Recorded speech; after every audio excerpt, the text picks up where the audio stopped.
In a world that seems perpetually busy, where every moment is filled with a noise that demands our attention, the idea of silence often feels like a luxury we cannot afford. We are constantly surrounded by external distractions, screens, conversations, tasks, and if we're not careful, we drown in this constant noise.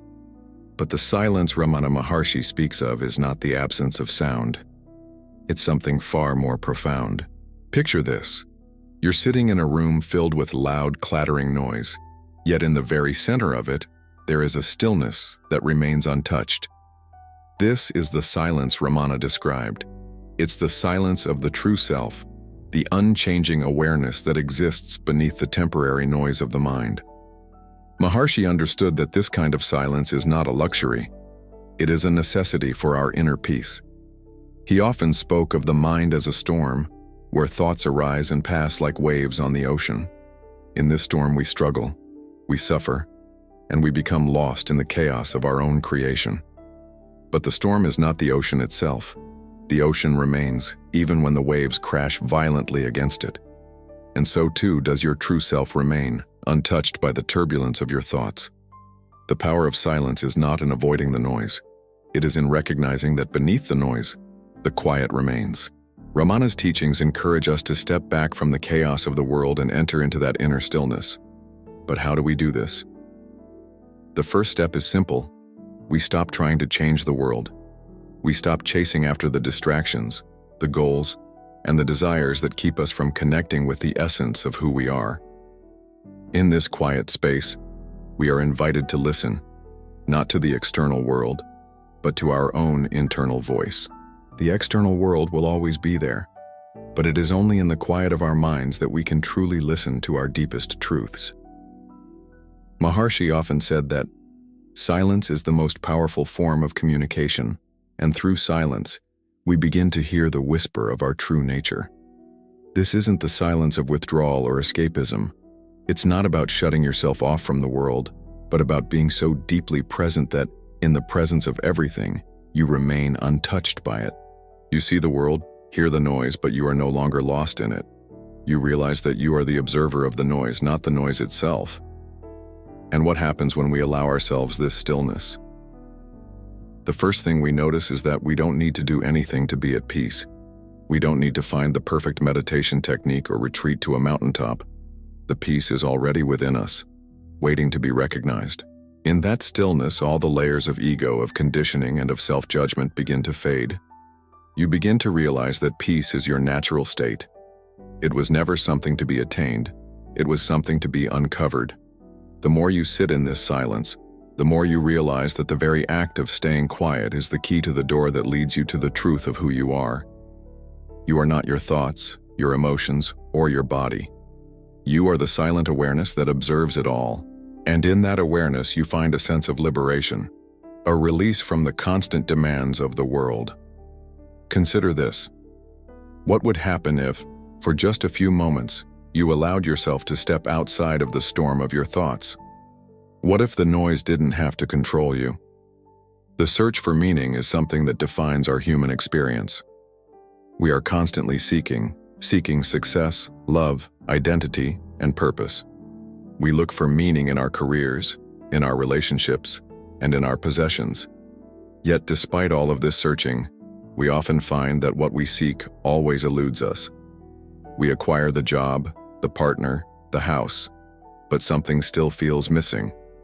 The more we search, the more we find that we are never quite satisfied. Ramana Maharshi saw the root of this dissatisfaction in the ego. The ego is a powerful force, driving us to chase after things outside ourselves. But what if the very act of seeking is the source of our suffering? What if the more we chase after external things, the more we lose touch with the essence of who we truly are? The ego operates through identification. It convinces us that we are the sum of our thoughts, our accomplishments, our roles in society. We identify with the I, the self that is defined by its labels and its social masks. But in doing so, we lose sight of the truth of our being. We become so caught up in these false identities that we forget the one truth that Ramana Maharshi invites us to rediscover. We are not our thoughts, our identities, or our roles. To break free from this endless cycle of identification, we must look deeper within. Maharshi's primary question, "Who am I?" is not a question to be answered by the mind. It is a tool to help us dismantle the very structures of the ego that bind us. The question isn't about discovering a new identity. It is about realizing that there is no I in the way we've been taught to understand it. As you explore this question, "Who am I?" you begin to peel back the layers of the ego. You recognize that the I that you've been identifying with is not real. It is a product of your conditioning, your upbringing, and your experiences. It is a construct, a mask you've worn to interact with the world. But the more you ask this question, the more you start to see through the illusion. This is where the ego becomes insidious. It convinces us that we are the roles we play, the titles we hold, the things we accumulate. It convinces us that we are separate from others and from the world around us. But in reality, the ego is an illusion, a web of thoughts and beliefs that have no inherent existence. Ramana Maharshi's teachings invite us to question this illusion. Instead of identifying with the I, we are encouraged to investigate the source of this I. What is the I really? Where does it come from? As you dig deeper, you realize that the I is simply a thought, a fleeting moment of identification that passes and leaves no trace. The key to liberation, then, lies not in acquiring more things, more success, or more validation. It lies in letting go of the ego, the I, and returning to the awareness that transcends it. The more you inquire into, "Who am I?" the more you come to realize that you are not the thoughts, the emotions, or the roles. You are the awareness that observes them. Reflect deeply on this. What would it feel like to let go of all the roles you've been playing? What if, instead of trying to become someone else, you simply rested in the awareness of who you truly are? The question, "Who am I?" is deceptively simple. At first glance, it may appear to be nothing more than a philosophical curiosity, a question we might ask when seeking to define ourselves. Yet for Ramana Maharshi, this question was the key to unlocking the very essence of existence. It wasn't a question to be answered intellectually, but rather a question that invited a deep inward journey, one that transcended the mind's grasping nature and led to a direct realization of our true self. When we ask, "Who am I?" we are not searching for a label, a name, or a concept. The I that we often identify with, our name, our role, our occupation, is a constructed identity, a mental image created over years of conditioning. These identities, though useful in navigating the world, are not the essence of who we are. The question, then, is not about adding another label to our list of identities. It is about peeling away the layers of illusion that obscure our true self. The I that you identify with, the self you believe yourself to be, is not a fixed entity. It is constantly changing, shifting, and evolving based on your circumstances, thoughts, and emotions. But the "Who am I?" question points to something deeper, something eternal. It is not a question that seeks an answer from the surface level of the mind. Rather, it is an invitation to look beyond the surface, to turn inward, and to observe the awareness that lies behind all thoughts and experiences. Ramana Maharshi's teachings suggest that the answer to "Who am I?" can only be found in silence, in the space where the mind's noise fades into the background. It is in the stillness of deep self-inquiry that the layers of the ego begin to dissolve. In that space, we realize that we are not the thoughts that come and go. We are not the emotions that rise and fall. We are not even the body that ages and decays. We are the awareness that witnesses it all. This realization is not something that can be grasped with the intellect. The mind cannot answer the question, "Who am I?" because it is the mind itself that is asking.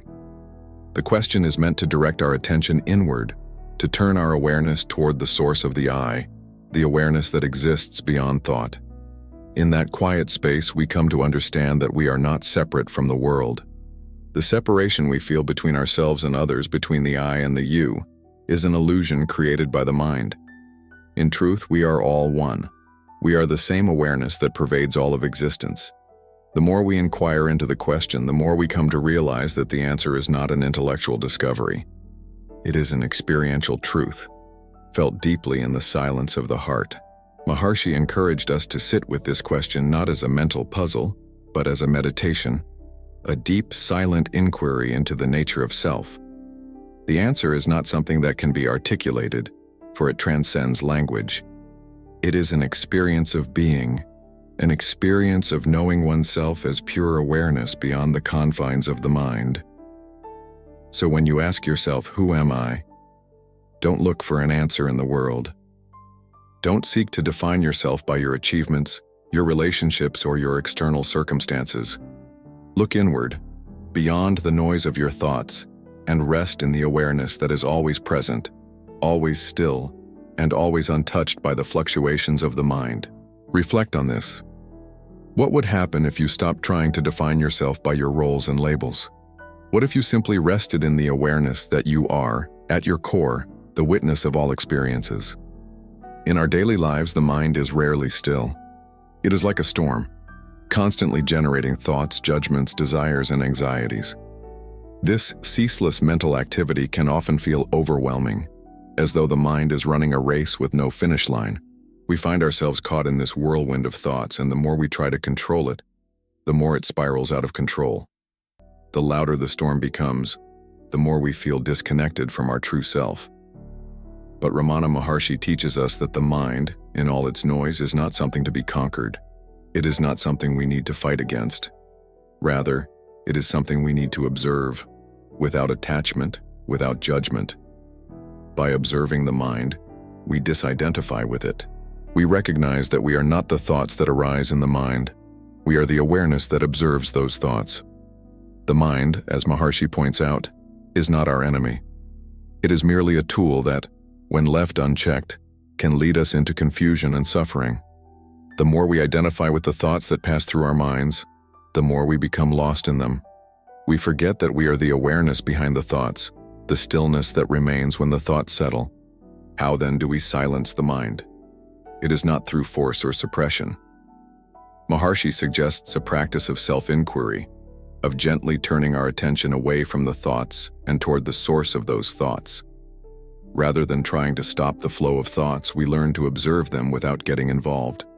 We realize that thoughts, like clouds, are temporary. They come and go, and as we observe them without attachment, they lose their power over us. This practice of detachment does not mean disengaging from life or avoiding thoughts.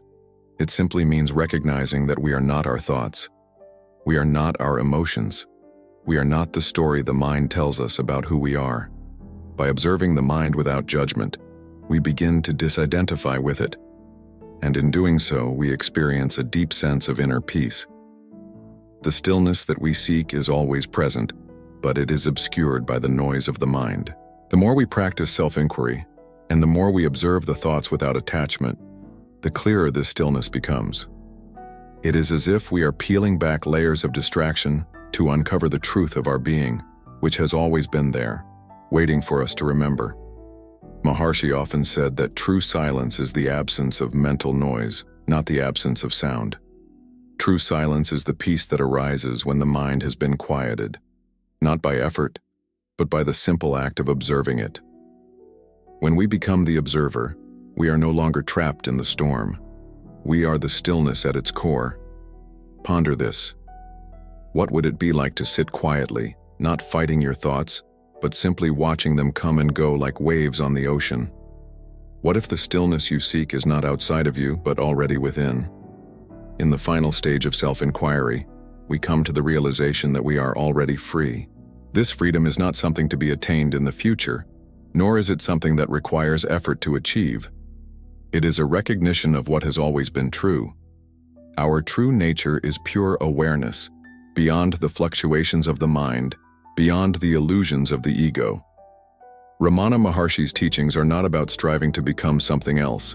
They are about recognizing who we already are, the silent, unchanging awareness that is the witness of all experiences. This recognition is liberating because it frees us from the constant cycle of desire, fear, and identification with the ego. We no longer need to search for fulfillment in external circumstances because we realize that fulfillment is inherent in our true nature. This awakening is not an event that happens suddenly. but a gradual unfolding. As we practice self-inquiry, as we turn inward and rest in the silence of our true self, the illusions of the ego begin to dissolve, the walls that separate us from the world and from others begin to crumble, and we experience the interconnectedness of all life. We realize that there is no I and you. There is only the vast, boundless awareness that pervades all things. In this state of awareness, we are no longer trapped by our desires, our fears, or our judgments. We are free from the tyranny of the ego, free from the constant need for validation or achievement.